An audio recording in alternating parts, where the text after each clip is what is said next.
இந்த நல்ல வேலைக்கு கர்த்தரை ஸ்தோத்திரிக்கிறேன். இப்பொழுது வசனம் சொல்கிறேன். நீதிமொழிகள் 3ஆம் அதிகாரம் 34வது வசனம். நீதிமொழிகள் 3ஆம் அதிகாரம் 34வது வசனம். இகழ்வோரை அவர் இகழுகிறார், தாழ்மையுள்ளவர்களுக்கோ கிருபை அளிக்கிறார்.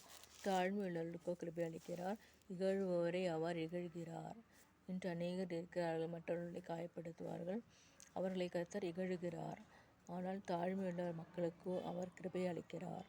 தாழ்மை பெற்று வாழும் பொழுது, தாழ்மையின் சின்னத்தை நாம் அடையும் பொழுது, நமக்கு கர்த்தராகிய தேவன் நம்மளை கிருபை அளிக்கிறார். உலகத்தில் இயேசுவானவர் பிறந்தது, அவர் தாழ்மை கோலத்தை எடுத்துதான் அவர் பிறந்தார். அவர் புல் தொட்டில்தான் பிறந்தார். அவ்வாறாக அவர் தாழ்மையின் குணத்தை தரிசித்தார். தாழ்மையின் குணம் அவர் இயேசுவானவர் தாழ்மையை சித்தரிக்கிற கர்த்தர். அவர் தாழ்மையுள்ள தேவன். அவ்வாறாக நாமும் தாழ்மையாக இருக்க வேண்டும். நான் இந்த உரை சிறுவர்களுக்கு கூறுவது உங்களுக்கு ஆச்சரியமாக இருக்கும், அதிசயமாக இருக்கும். ஆகவே இகழுவோரை அவர் இகழ்கிறார். அநேகர் இகழ்கிறார், மற்றவர்களை காயப்படுத்துகிறார். அப்படிப்பட்ட மனிதர்களிடமிருந்து நாம் விலக வேண்டும். இகழுகிற மனிதர்களோடு நாம் சகவாசம் வைக்க வேண்டாம். அவர்களுடைய காரியத்தை படிக்கவும் வேண்டாம். மற்றவர்களை காயப்படுத்துவது, மற்றவர்களை குற்றப்படுத்துவது, மற்றவர்களுக்கு ஒரு அந்தஸ்து அபிமானம் கொடுக்காமல், மற்றவர்களை சமூகத்தில் மாற்றி வைக்கிற குணங்கள், சமூகத்தில் ஒரு விலை நிலை கொடுக்காமல் மற்றவர்களுக்கு காயப்படுத்துகிற மனிதர்கள் இருக்கிறார்கள். அது பெரிய அவர்களெல்லாம் இயேசுவை ஏற்றுக்கொண்டார்கள் என்று தான் அவர்களும் சொல்கிறார்கள். ஆனால் அவர்கள் ஏற்றுக்கொள்ளவில்லை.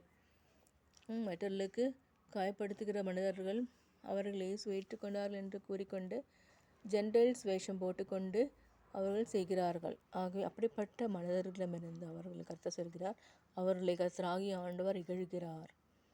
மற்றவர்களை காயப்படுத்துகிறவர்களை இகழ்கிறார். தாழ்மையுள்ளவர்களுக்கோ கிருபை அளிக்கிறார். தாழ்மையுள்ள குணங்களை கற்றுக்கொள்வோமாக. தாழ்மையின் குணத்தை எடுத்துக்கொள்வோமாக. மற்றவர்களை காயப்படுத்துவார்கள். ஆனால் கர்த்தராகிய நாம் அமைதலாக இருந்து கொள்வோமாக.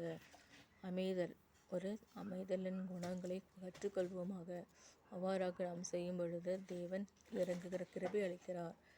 கிருபை அளிக்கிறார். கிருபை என்பது, கிரேஸ் என்பது பல கூட்டங்களில் போய்கொண்டு நாம் கிரேஸ்தோனை பற்றி சொல்கிறேன். சில கூட்டங்கள் வேறு விதத்தில் சொல்வார்கள். அந்த கூட்டத்துக்கு போகாமல் நாம் கிரேஸ்தோன், கர்த்தராகிய ஆண்டவருடைய கிரேஸ்தோனை பிடித்து கொள்வோமாக. கிருபாசனத்தை பிடித்து கொள்வோமாக. கிருபாசனத்தில் அண்டையில் இருக்கிற கர்த்தராகிய ஆண்டவரை பார்ப்போமாக. அவர் நம்மளை இகழவில்லை. அவர் நம்மை மதிக்கிறார். அவர் நம்மை காயப்படுத்தவில்லை. அவர் நம்மளை உயர்த்துகிறார். இயேசுவானவர் உயர்த்துகிறார். சமூகத்தில் விலை தரவில்லை, ப்ரைஸ் கொடுக்கவில்லை என்றால் சமூகத்தில் நிலைகளை தடுக்கின்ற மனிதர்கள் இருக்கிறார்கள். அப்படிப்பட்ட மனிதர்கள் முன்பாக வாழ தேவன் கிருபை அளிக்கிறார். மறுபடியும் இந்த வசனத்தை வாசிக்கிறேன். நீதிமொழிகள் 3ஆம் அதிகாரம் 34வது வசனம். இகழ்வோரை அவர் இகழுகிறார், தாழ்மையுள்ளவர்களுக்கோ கிருபை அளிக்கிறார். ஆமீன், ஆமீன்.